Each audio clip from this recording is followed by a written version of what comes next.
मनसे नेते प्रकाश महाजन आणि केंद्रीय मंत्री नारायण राणे यांच्यामधला वाद आता टोकाला गेलाय। राज ठाकरेंविरोधात वक्तव्य केल्यावर राणेंना महाजनांनी खडसावलं होतं। यावरून सुरू झालेला वाद आता थेट आव्हानापर्यंत पोहोचलाय।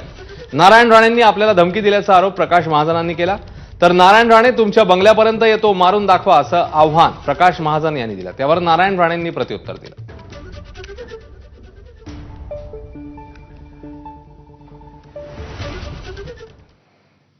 तर प्रकाश महाजनांनी दिलेल्या आव्हानाला नारायण राणेंनी प्रत्युत्तर दिलं। महाजन यांच्यात काय दम आहे ते मी पाहीन असं राणे म्हणतायत।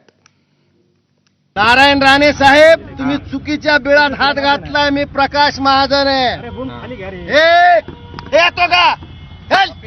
कुठं येऊन सांगा तुम्ही काय धमक्या देतात, काय कार्यकर्त्याला सांगून मला फोनवर धमक्या देतात। इथं उभा आहे, सांगा तुम्ही। मी कणकवलीत येतो, तुमच्या पुण्याच्या बंगल्यापर्यंत येतो। त्यांची ती इच्छा आहे ना, ते जिथे असतील ना तिथे येऊ नका, मी पोचेल। बघूया काय त्यांच्यात दम आहे ना, तो मी पाहिजे। राजकारणाच्या पडद्या आडच्या माणसाला आता जर आलं असेल आणि माझ्याशी बोलून मला टीका करून त्यांना प्रसिद्धी मिळत असेल तर ती संधी मला द्यायची नाही। संपलेल्या माणसांना मी परत संजीवनी द्यावी अशी मला वाटत